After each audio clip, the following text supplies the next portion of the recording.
Alors, la paix, c'est le contraire de la guerre. Donc, logiquement, ce n'est pas souhaitable qu'il y ait la guerre. Donc, on va dire que la condition normale de l'existence, c'est en paix. Je pense que tout le monde est d'accord avec ça. Donc, pour avoir la paix dans le monde, je pense qu'il y a plein de choses à voir. J'en ai déjà un petit peu parlé avec Jugement.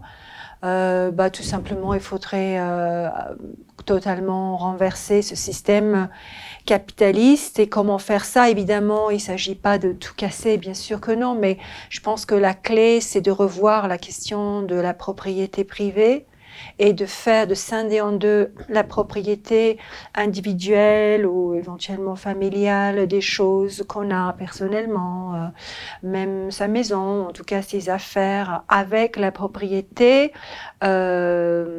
plus vaste, donc la propriété des moyens de production.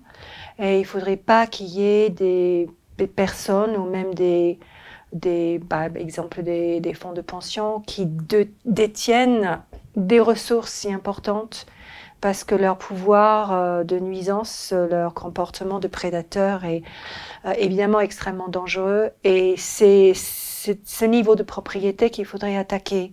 Il faudrait trouver les moyens par des traités, par les moyens les plus importants de renverser ça et de faire en sorte que ça soit plus possible d'acheter et vendre des entreprises, licencier les gens, acheter des terres, faire des mines, exploiter les enfants, enfin, c'est tellement évident, mais il faudrait s'attaquer au niveau juridique à la propriété privée et au droit de piller le monde, quoi.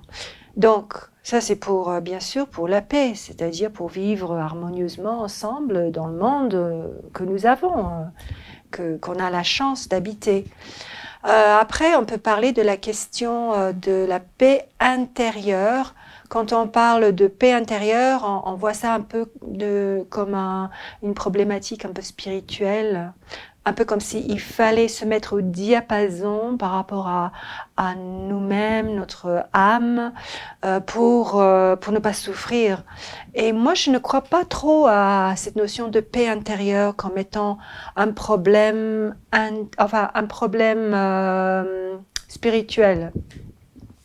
Je pense qu'on est né avec une paix intérieure, on est né dans un bon état. De la même manière que les animaux, on ne pourrait pas dire qu'ils n'ont pas de paix intérieure. Un chat, si tu regardes un chat, on ne va pas dire il a un problème avec sa paix intérieure. Il a la paix intérieure tant qu'on ne le maltraite pas. Si par exemple à chaque fois le chat veut faire caca, on le frappe, il va être très nerveux, il va être mal, et donc il aura un problème d'équilibre intérieur.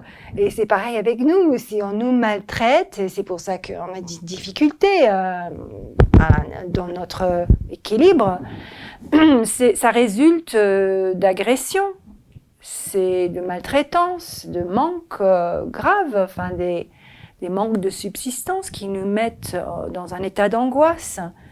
Donc, c'est plutôt ça qu'il faudrait corriger. Donc, il faudrait aller à la cause, encore une fois.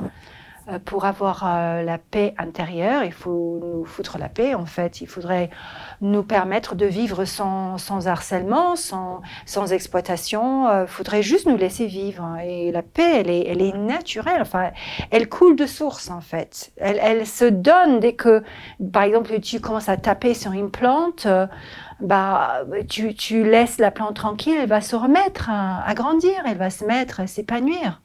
Donc on n'a pas besoin de chercher une paix intérieure, mais plutôt d'éliminer tout ce qui nous empêche d'avoir une paix intérieure. Donc d'avoir la paix, en fait, d'être dans un état d'équilibre. Et je pense qu'on peut aider les autres. de ce point de vue-là, non pas par la psychologie, même si souvent les psychologues sont très bienveillants, mais je pense qu'en étant attentif aux autres, on peut sentir qu'il y a une inquiétude, tout simplement, quand il y a des inquiétudes, en particulier les enfants, les adolescents, mais des adultes aussi.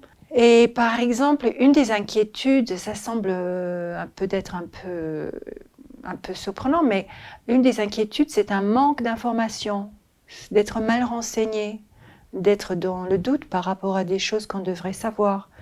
Et donc, je pense que quand on est bienveillant, si on sent que l'autre, il lui manque de l'information, il faut lui donner tout de suite. Il ne faut pas retenir, il ne faut pas être radin avec l'information. Il faut expliquer les choses. Si la personne a du mal à comprendre, il faut se dire mais pourquoi la personne a du mal à comprendre? Peut-être qu'il y a une information qu'il fallait avoir déjà pour pouvoir... Il faut prendre le temps et expliquer. Et c'est incroyable comment une simple information, on voit le visage de la personne changer. Ah oui, parce que c'est très important l'information. Donc on peut aider de cette façon-là, on peut aider aussi en disant des choses gentilles, tout simplement. Par exemple, je crois que si tu trouves que quelqu'un travaille bien, il faut le dire. Il ne faut pas être radin, il faut pas être mesquin. Il faut le dire. Il ne s'agit pas de flatter, il ne s'agit pas non plus comment dire, de faire en sorte que la personne devienne prétentieuse ou se ramollit en pensant que voilà, ça y est, tout est fait, que c'est bon, j'ai plus besoin de faire un effort. C'est un peu ça l'idée, d'être un peu méchant. À l'école, par exemple, on va être méchant pour que les enfants sentent « Oh là là, non, j'ai pas encore le niveau, il faut continuer à travailler. » Moi, je ne pense pas comme ça. Je pense qu'au contraire, il faut encourager et ça veut pas dire voilà, vous êtes extraordinaire, vous êtes très intelligent, vous êtes meilleur, ce que vous avez fait, c'est extraordinaire. Pas du tout, pas du tout. Mais juste dire que c'est bien, que c'est très bien, c'est très intéressant, c'est un bon travail. Là, tu as vraiment trouvé un truc intéressant. Là, c'est vraiment bien fait. Enfin, c'est vraiment des mots simples et une attitude bienveillante. Et ça permet à la personne d'avoir un peu plus de confiance en soi. Et c'est cette confiance en soi qui est fondamentale pour être équilibré et avoir cette espèce de paix.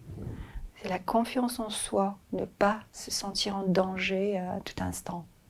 Pour moi, c'est très simple en fait, la paix.